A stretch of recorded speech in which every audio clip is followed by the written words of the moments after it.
Définitivement, Julie Andrews est une héroïne de mon enfance. La gouvernante idéale, la nounou rêvée, autrement dit, Mary Poppins.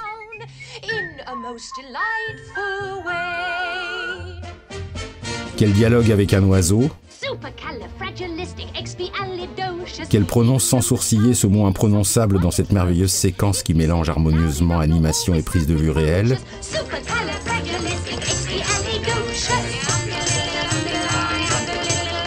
Ou encore dans cette danse sur les toits avec les ramoneurs.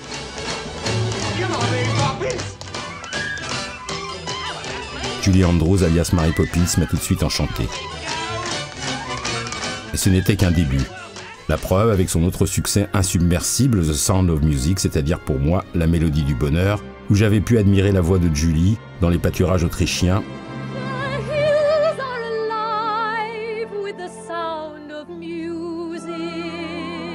Aussi bien que dans ce lit où elle chante de sa voix pure l'éternel standard de Rodgers et Hammerstein, My Favorite Things. Girls in white dresses with blue satin sashes, snowflakes that stay on my nose and eyelashes, silver white winters that melt into springs. These are a few of my favorite things. Ou même en montreuse de marionnettes et surtout adepte du yodel.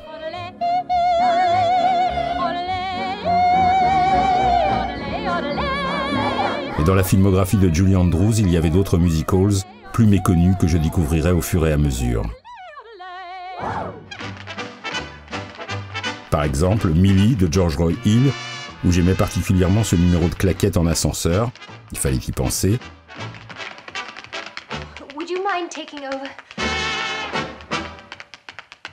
Un film plutôt méconnu dans lequel Julie Andrews chantait en yiddish. Et oui.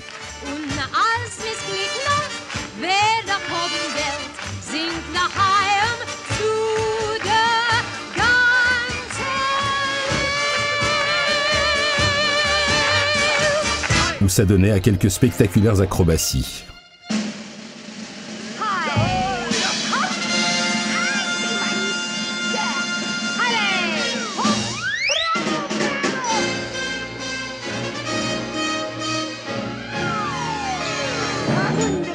Dans la catégorie comédie musicale à gros budget qui n'a pas marché, il y avait aussi Star, de Robert Wise, où Julie Andrews incarnait Gertrude Lawrence, comme elle, une grande actrice et chanteuse anglaise, fameuse à Broadway, dans les années 20, 30, 40. Un film où j'admirais particulièrement les costumes de mon idole, en Charlie Chaplin, en entraîneuse qui danse merveilleusement,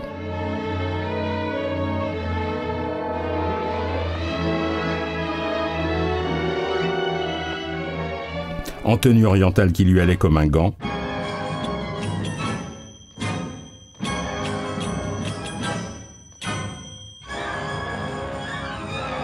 ou même en habit grand siècle, en pleine soirée déguisée.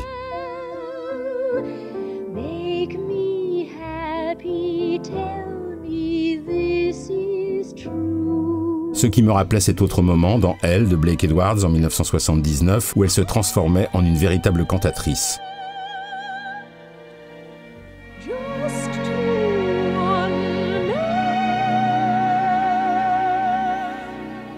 Mais n'anticipons pas, puisque c'est 10 ans auparavant que Blake et Julie s'étaient rencontrés pour mon plus grand bonheur sur le tournage de Darling Lily, seul musical de Blake Edwards.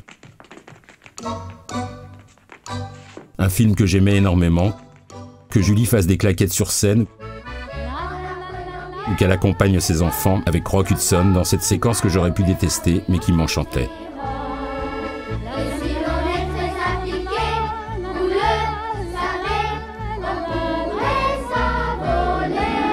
Ça me rappelait d'ailleurs cette autre séquence nettement plus célèbre dans La Mélodie du Bonheur où, guitare à la main, elle entonne cet air célèbre devant d'autres enfants. C'était délicieux.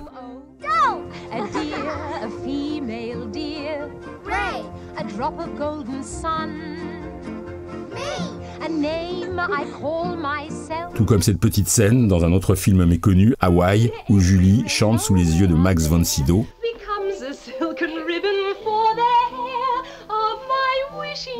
Pour un peu, on aurait vu mon idole d'enfance chez Bergman.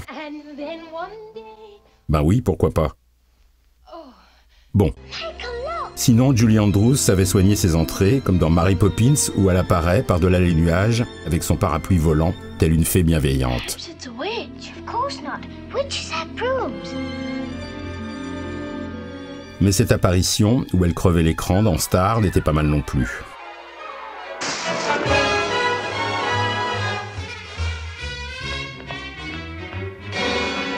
Mais en matière d'apparition, celle que je préférais, c'était celle-ci, à l'ouverture de Darling Lily, avec son visage sculpté dans l'ombre, interprétant, tranquillement sublime, Whistling Away the Dark, superbe chanson composée par le grand Henry Mancini. Just like a child who late from school walks bravely home through the park. Bref, quoi qu'elle fasse, Julie Andrews était un ange et ça ne se discute pas. Bon, c'était aussi une excellente danseuse, la preuve avec ce pas de deux assez tardif dans Princesse malgré elle.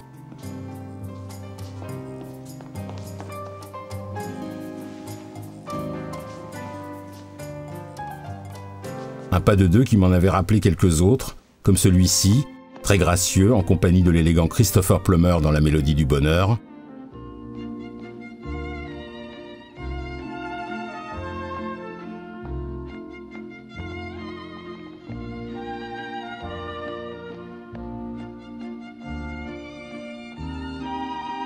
Ou encore, cette danse amoureuse chez Darling Lily, toujours sur le merveilleux Whistling Away the Dark, ici en version plutôt de zigane.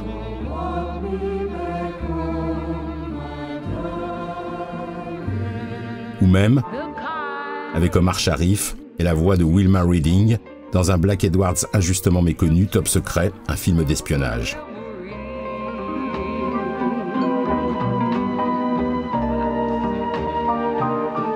Par ailleurs, Julie, mon héroïne, quand elle ne chantait ni ne dansait, savait parfaitement embrasser, avec Paul Newman, dans Le Rideau déchiré d'Hitchcock, avec la musique de John Allison,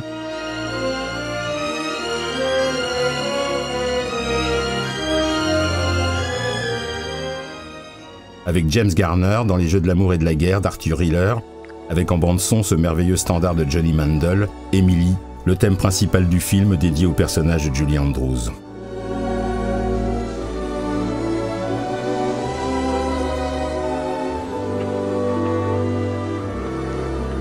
Ou même, dans les années 80, Burt Reynolds, dans L'homme à femme, le curieux remake que Black Edwards a fait de L'homme qui aimait les femmes de Truffaut.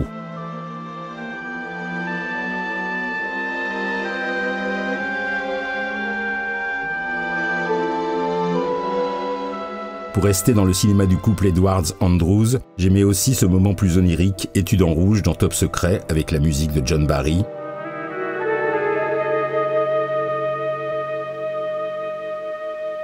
Ou même cette séquence de That's Life, excellent Black Edwards des années 80, où Julie pleurait sur la plage au son de Mancini. Ça me donnait vraiment envie de la consoler.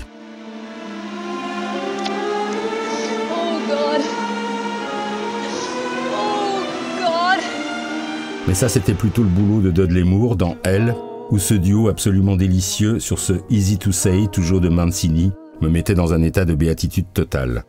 It's easy to say, Easy as ABC. I love you. Ah oui, dans les 6 films qui avaient réuni Blake et Julie, il y avait aussi SOB, avec ce numéro en ouverture qui renouait d'une manière légèrement ironique avec l'héroïne de mon enfance. Fare thee well, my fairy fair. Oh, I'm off to Louisiana for to see my Susiana. Holly wolly doodle all day. Tout ça évoluait largement au fil du film. Ce ballet rose-rouge en témoigne.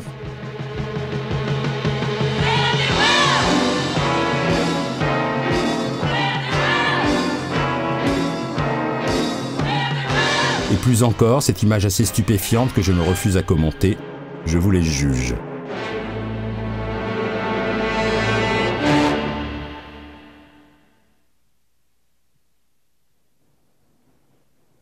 Bon, j'avais gardé le meilleur pour la fin, Victor Victoria, chef-d'œuvre commun de Blake Edwards et de Julie Andrews, décidément mon couple favori.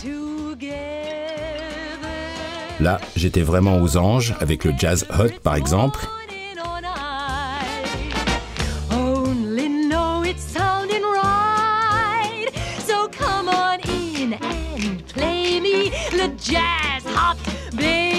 Je rappelle qu'ici, Julie est une femme travestie en homme, travestie en femme. Bref, vous voyez ce que je veux dire. Et dans Victor Victoria, j'adorais aussi cette Lady from Seville, toujours sous les yeux de James Garner, en version originale.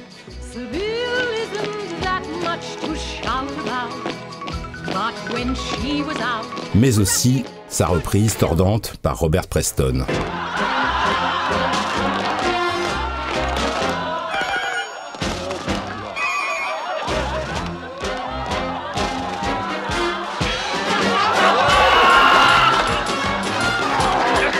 Entre les deux, mon cœur balançait tellement que j'ai renoncé à finir là-dessus.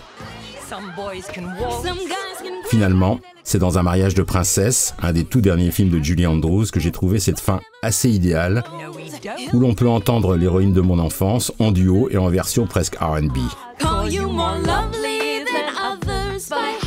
Exactement 40 ans après Mary Poppins, c'était toujours aussi merveilleux de voir la grande Julie en action. Je ne m'en étais jamais lassé, et je crois bien que je ne m'en lasserai jamais. À vrai dire, j'en suis même absolument sûr.